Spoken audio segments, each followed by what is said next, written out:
Hi ಎಲ್ರಿಗೂ ಮನಸ್ಪೃತ್ವಿನ್ ವ್ಲಾಗ್ಗೆ ಸ್ವಾಗತ. ಎಲ್ಲರೂ ತುಂಬ ಚೆನ್ನಾಗಿದ್ದೀರಾ ಅಂತ ಭಾವಿಸ್ತಾ ಇವತ್ತು ನಾನಿದ್ದೀನಿ ಗೌಡ್ಗೆರೆಯ ಚಾಮುಂಡೇಶ್ವರಿ ದೇವಸ್ಥಾನದಲ್ಲಿ. ಒಂದು ಒಳ್ಳೆ ಸೂಚನೆ ಅಸ್ತು ಅನ್ನಿ ಸುಮ್ಮನೆ ಕಾಣ ಹೊರಟೆ ಅಮ್ಮ ಎಂಬ ವಿಸ್ಮಯನೇ. ಎಲ್ಲೂ ಸಿಗದ ಬೆಳಕೊಂದು ಕಾಣುವ ಸಡಗರ ಅಂಬೆಗಾಲು ಇಡುತ್ತಿರುವೆ ಮಡಿಲಿನ ಹತ್ತಿರ. ಉಸಿರೇ ನನ್ನುಸಿರೇ ನೀನಮ್ಮ, ಉಸಿರೇ ಉಸಿರೇ ನನ್ನುಸಿರೇ ನನ್ನಮ್ಮ, ಉಸಿರೇ ನನ್ನುಸಿರೇ. ಈ ಜಾಗದ ಇನ್ನೊಂದು ಮಹಿಮೆ ಏನಂದ್ರೆ ಬಸವಣ್ಣ ತನ್ನ ಬಲಗಾಲಿನಲ್ಲಿ ಆಶೀರ್ವಾದ ಮಾಡಿದ್ರೆ ಕಾರ್ಯಸಿದ್ಧಿಯಾಗುತ್ತೆ ಮತ್ತು 7 ವಾರ 7 ತೆಂಗಿನಕಾಯಿ ಕಟ್ಟಿದ್ರೆ ಅವರ ಕಾರ್ಯ ಅಥವಾ ಅವ್ರೇನು ಅನ್ಕೊಂಡಿರ್ತಾರೆ ಅವೆಲ್ಲ ಫಲಿಸುತ್ತೆ ಅನ್ನೋದು ಇಲ್ಲಿನ ಒಂದು ಪ್ರತೀತಿಯಾಗಿದೆ. ತಾಯಿ ಚಾಮುಂಡೇಶ್ವರಿ ನಿಂತಿರುವಂಥ ಜಾಗನ ಬೆಟ್ಟ ಅಂತ ಕರೀತಾರೆ. ಸೊ ಆ ಬೆಟ್ಟದ ಸುರಂಗದಲ್ಲಿ ಎಕ್ಸಿಬಿಷನ್ ಥರ ಮಾಡಿದ್ದಾರೆ. ಪ್ರತಿಯೊಂದು ಕನ್ನಡ ಸಾಹಿತ್ಯ ಇರ್ಬೋದು ಅಥವಾ ಕನ್ನಡ ನಾಡಿನ ಪ್ರತಿಯೊಂದು ಕವಿಗಳು ಇರ್ಬೋದು, ಫ್ರೀಡಮ್ ಫೈಟರ್ಸ್ ಇರ್ಬೋದು, ಪ್ರತಿಯೊಬ್ಬರ ಪ್ರತಿಮೆನ ಇಟ್ಟಿದ್ದಾರೆ. ನಾನು ಇದನ್ನು ನೋಡೇ ಇರಲಿಲ್ಲ ಆ್ಯಂಡ್ ಒಳಗಡೆ ಹೋಗೋದು ಬೇಡ ಅಂತ ಅನಿಸಿತ್ತು ನನಗೆ. ಸೊ ಹೋಗದೇ ಇದ್ದಿದ್ರೆ ಇದನ್ನೆಲ್ಲ ಮಿಸ್ ಮಾಡ್ಕೋತಾ ಇದ್ದೆ ನಾನು. ನಿಜವಾಗ್ಲೂ ತುಂಬಾ ಚೆನ್ನಾಗಿದೆ.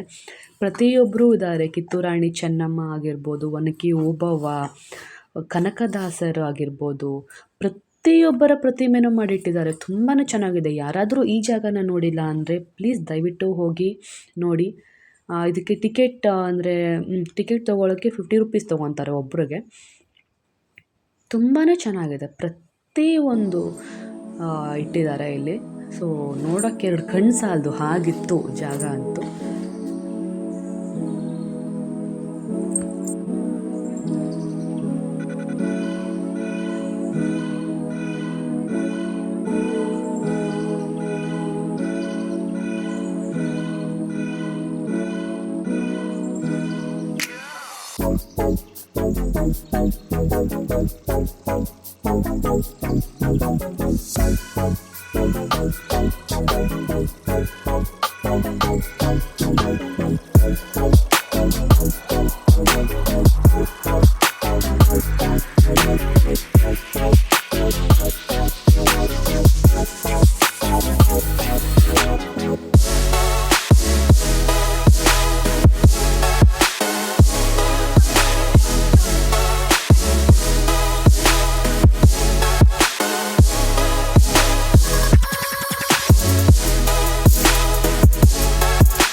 ಮಾಡಿದನು. ಭಕ್ತರಿಗೆಂದು ಇಲ್ಲಿ ಉಪವಾಸ ವ್ರತಗಳಿಲ್ಲ, ಭಕ್ತರು ತಿನ್ನದೇ ಇಲ್ಲಿ ತಾಯಿ ತಿನ್ನುವುದಿಲ್ಲ. ಅಮ್ಮ ಅಮ್ಮ ಎಂದರೆ ಅನ್ನ ನೀಡುತ್ತಾಳೆ, ಹಸಿವು ಎಂದೋರ ಹೊಟ್ಟೆ ತುಂಬಿ ಹರಸುತ್ತಾಳೆ. ಅಮ್ಮ ಅಮ್ಮ ಎಂದರೆ ಅನ್ನ ನೀಡುತ್ತಾಳೆ.